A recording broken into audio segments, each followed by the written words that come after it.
আমরা পৃথিবীর মানুষ এখন এত বেশি স্বার্থের পেছনে অন্ধ যে থুতুটা ফেললেও চিন্তা করি যে এখানে কোথায় ফেললে আমার একটু লাভ বেশি হবে।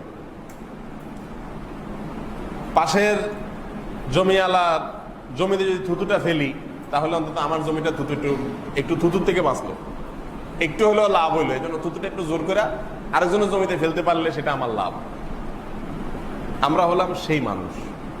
এইরকম সময় এসে আর্থিক ইবাদত গুলোতে নিয়তকে খাঁটি করা, এটা হচ্ছে কত কঠিন একটা কাজ। এটার জন্য স্ট্রাগল করতে হয়, এটার জন্য নিজের সঙ্গে নিজে যুদ্ধ করতে হয়। যেমন দান একটা আর্থিক ইবাদত। দানের ক্ষেত্রে দেখবেন যে মানুষ শোনাতে দেখাতে পছন্দ করে, এটা মানুষের নেচার। আমি অমুক জামাত দিছি মাদ্রাসার জন্য, আমি এতগুলা মসজিদ করছি আলহামদুলিল্লাহ। বলার আবার স্টাইল আছে, এগুলো বলতে আবার মানে এত সুন্দর করে বলা হয়।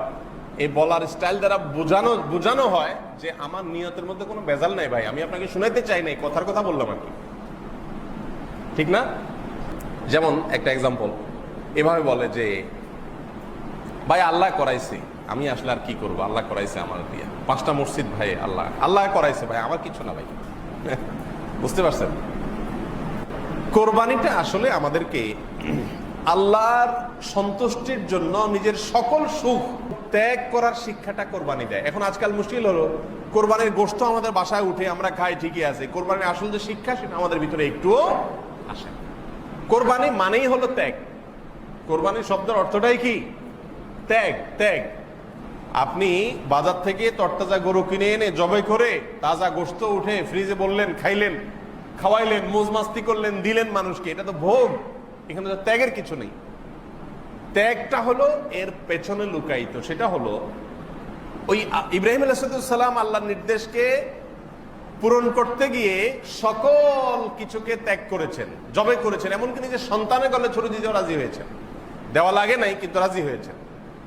সেই শিক্ষাটাই হলো কোরবানির মূল শিক্ষা।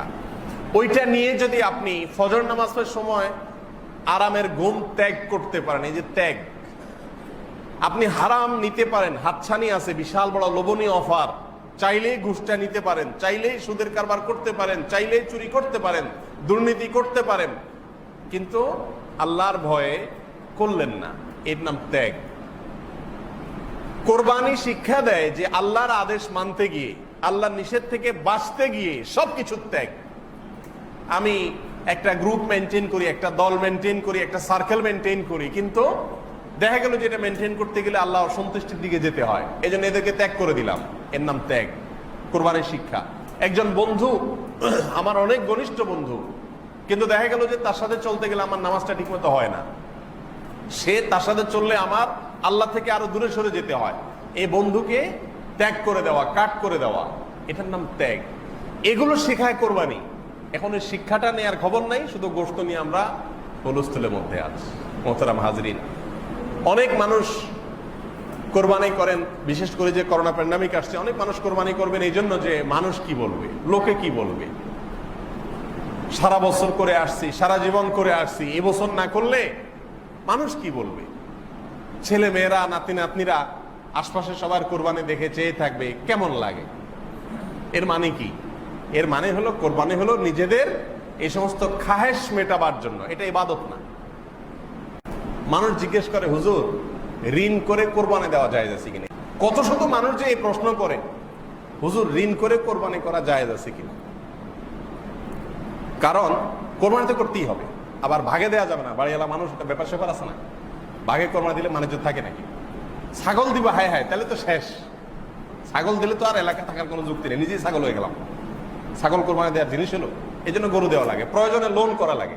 আমি বলি লোন করে কোরবানি দেওয়া জায়েজ আছে যদি আপনি লোন পরিশোধের ব্যবস্থা থাকে। 1 মাস 2 মাস 3 মাস পরে আপনি দিবেন, চুক্তি আছে, যার থেকে তিনিও রাজি আছে। এইভাবে লোন করে, ঋণ করে, হাওলাত করে সওয়াবের কাজ করা যায়। কিন্তু একটা প্রশ্ন আছে, আজ পর্যন্ত এরকম কোন মুসল্লি আমি পাই নাই যে আইসা জিজ্ঞাসা করছে যে হুজুর মসজিদে আমি 50,000 টাকা দিতে চাই হাওলাত করে, এটা আমি কিস্তিতে আস্তে আস্তে শোধ করবো, জায়েজ আছে কিনা। এই মুসল্লি আমি পাই নাই আজ পর্যন্ত। কথা বোঝেন নাই? তারপরে মনে করেন একজন গরিব মানুষ পাইছেন আপনার এলাকার, তাকে একটু, সে হয়তো অর্থ কষ্টে ভুগতেছে, হয়তো হাসপাতালে ভর্তি আছে, তার বিরাট বড় বিপদ, এখন তাকে হেল্প করা দরকার। এই টাইমেও কেউ এসে মাসালা জিজ্ঞাসা করে না যে হুজুর আমার এলাকার মানুষ, আমার কাছে এখন ক্যাশ টাকা নেই, আমি হাওলাত করে দেব তারে, পরে আমি বেতন থেকে মাসে কেটে কেটে এই হাওলাতটা পরিশোধ করবো, জায়েজ হবে কিনা। এই মাসালাও আজ পর্যন্ত আমি কারো কাছ থেকে শুনি নাই। নিজের এলাকার কেউ বিপদে পড়লে এসে বলে হুজুর এলাকার লোক বিপদে পড়ছে, আমার তো বেশি সামর্থ্য নয়, আমি যা পারছি দিছি, আপনি কিছু দেন আর মানুষ থেকে উঠে দেন। এটা না শোনা যায় কেন? সেখানে কেন এই আগ্রহ নাই যে আমি হাওলাত করি হলো এই সওয়াবের কাজটা হুজুরকে করতে দিব না, আরেকজনকে করতে দিব না। আমি জানি এটা নিডি মানুষ, এরকম পিওর জানার জায়গা স্কেল পাওয়া কঠিন হয়, আমি নিজের চোখে দেখা জিনিস, অতএব এখানকার সওয়াবটা আমি নিজের অ্যাকাউন্টে জমা করতে চাই, হাওলাত করে করতে চাই, হুজুর জায়েজ আছে কিনা, এই না জিনিস করা দরকার ছিল। তো সেইখানে নাই। সব প্রশ্ন হলো কোথায়? কোরবানিতে। কারণ জানে এখানে হাওলাত করে করলেও গোস্তগুলো সব ফ্রিজে ঢুকবে, লাভটা আলটিমেটলি ঘুরে গেড়া নিজেরই হবে। ভাইয়েরা আমার, অনেক ব্যথা থেকে কথাগুলো বলা, হাসার জন্য না, আল্লাহর ওয়াস্তে এখনো কোরবানির পশু কিনেন নাই, একটু মাথাটা ঝুঁকিয়ে চিন্তা করুন, ভাবুন আপনি কোরবানি কি গোশত আহরণের জন্য করছেন, মানুষ দেখানোর জন্য করছেন, লোকে কি বলবে সেটা থেকে বাঁচার জন্য বলছেন, সামাজিকতা মাথায় রেখে করছেন, নাকি আল্লাহকে সন্তুষ্ট করার জন্য করছেন? এটা নিজেকে জিজ্ঞাসা করেন। সম্পূর্ণ জবাব, সন্তোষজনক জবাব আপনার মন থেকে আসার আগ পর্যন্ত কোরবানির স্টেপ নিয়েন না। এটাকে বলে আত্মসংগ্রাম, এটাকে বলে নিজেকে সংশোধন করা, এটাকে বলে জাহান্নামের পথ থেকে জান্নাতের রুটে আসার জন্য চেষ্টা করা, ইউটার্ন করার চেষ্টা করা।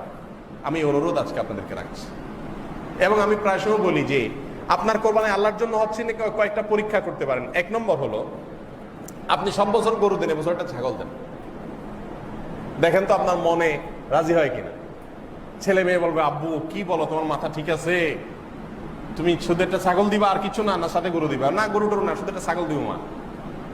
দেখেন পরিবারের লোকজনকে মানাইতে পারেন কিনা, বা আপনি নিজেকে মানাইতে পারেন কিনা। যদি আপনার কোনো মনে অসুবিধা না, আমার তো একটা কোরবানি দেয়া দরকার, এখানে অনেক অর্থ ব্যয় করে আপনার বিলাসিতা দেখানোর দরকার নেই। একটা জিনিস হলো, আপনারা যারা বেশি বড় গরু কোরবানি দেন গরিবকে গোশত খাওয়ানোর জন্য, তাদের উদ্দেশ্য ভালো, তারা মনে কষ্ট নিয়েন না, আমি শুধু বোঝার জন্য বলতেছি। আমার অবজারভেশন হলো, বাংলাদেশের পরিস্থিতিতে, বাংলাদেশের প্রেক্ষাপটে যে যত 2 নম্বর তার কোরবানির সাইজ তত বড় হয়। সবার জন্য না কিন্তু, বিশেষ করে 5টা 7টা 10টা 20টা গরু এদেশে বেশিরভাগ দুর্নীতিবাজরাই দেয়। এদেশে মানুষ না খায় মরে, ঘরের অভাবে, বন্যার পানিতে হু হু করে পানি ঢুকে, শীতে মানুষ কষ্টে মরে, কই সেখানে টাকা দেওয়ার লোক তো এদেরকে দেখলাম না। এরা এগুলো করতেছে বিলাসিতা। এই জন্য নিজেকে পরখ করবার জন্য 1 বছর হঠাৎ করে একটা ছাগল কোরবানি দেন। সবাই জিজ্ঞেস করবে ভাই এবছর কি টাকার টানাটানিতে আছেন মনে হয়, আহারে বেচারা এবছর ছাগল দিচ্ছে। তখন বলেন না ভাই, আমার বাজেট যেটা ছিল আলহামদুলিল্লাহ 15,000 দিয়ে ছাগল দিছি, আর বাকি 25,000 30,000 40,000 বাকি বাজেট যেটা ছিল গরুর জন্য, ওইটা এবছর আমি অন্য একটা ভালো কাজে মসজিদের ছাদে দিয়ে দিছি। আমার কোরবানিটা তো হয়ে গেল আলহামদুলিল্লাহ। কোরবানির জন্য তো বড় কোনো সাইজ হওয়া জরুরি। রাসূল করিম সাল্লাল্লাহু আলাইহি সাল্লাম কি দিয়ে কোরবানি দিয়েছেন আপনারা জানেন তো? গরু না উট? তিনি কোরবানি দিয়েছেন দুম্বা, ছাগল, ভেড়া, এগুলা, এই ছোট ক্যাটাগরি। এখনো সৌদি আরবে যদি আপনি যান, শতকরা 99%, 9% বললে ভুল হবে, শতকরা 99.9% বা আরো বেশি হবে, মানুষ এখনো কোরবানি করে কি? ছাগল বা দুম্বা। এই যে কোরবানির একটা বাহার, গরু, বিশাল বড় গরু, জোড়া গরু, জাম্বু গরু, ট্রাম গরু, এখন তো শুরু হয়েছে নতুন করে ওট, যে কে ওট দিতে পারে।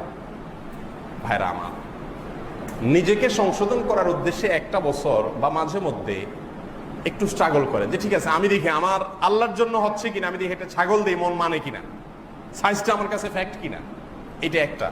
আরেকটা হলো, এটা আরো কঠিন, সেটা হলো অ্যাসিড টেস্ট। এটা 1 বছর আপনি একটা কোরবানির পশু, সবসময় এটা করা জরুরি না, নিজের হাতে কোরবানি করা সুন্নাত। 1 বছর একটা কোরবানির পশু একজন গরিবকে কিনে দেন। ধরেন এই ভূমিপল্লীতে বহু গরিব মানুষ আছে না, যে কোরবানি দিবে না। আপনি একটা গরু কিনে গরিবরে ডাইকা ওরে বাজারে নিয়া গরুটা কিনা ওর হাতে দিয়া বলেন এটা তুমি জবাই করে গোশতটা খেয়ে নিও, আর পারলে একটু গোশত 2-4-5 কেজি আমার বাসায় পাঠাই দিও, গোপনে, কেউ যেন না জানে। এই কাজটা অ্যাসিড টেস্টের মতো কাজ না? টাকা দিয়া বাজারে যায় গরুটা কিনে দিয়া গরু তার হাতে বুঝাই দিয়ে আপনি নাই হয়ে গেলেন। বাজারে আসতে আসতে মানুষ তারা জিগাইলো, ভাই গরু কত, মাশাআল্লাহ আজকে এবার এত বড় গরু কোরবানি দিতেছেন, দিনকাল ভালো যাচ্ছে মনে হয়।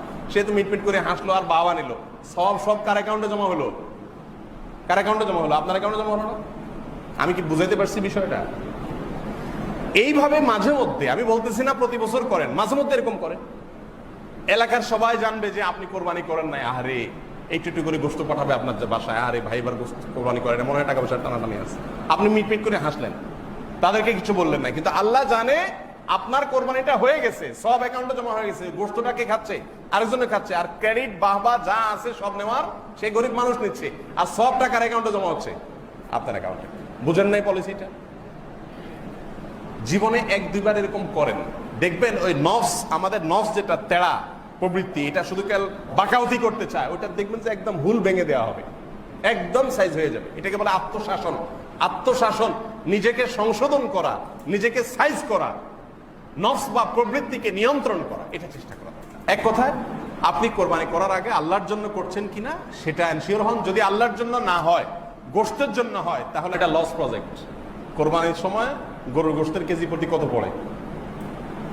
800-900 টাকা পড়ে না? বাজারে গরুর গোশত কিনতে গেলে কত?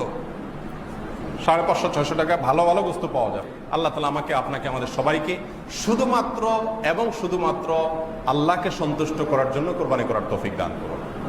এবং কোরবানির যে আসল উদ্দেশ্য, ত্যাগ, আল্লাহর আদেশ মানার জন্য যত রকমের ত্যাগের প্রয়োজন হয় সব ধরনের ত্যাগ করতে প্রস্তুত থাকা, এটি অনেক বড় চ্যালেঞ্জিং ব্যাপার, বড় চ্যালেঞ্জিং ব্যাপার।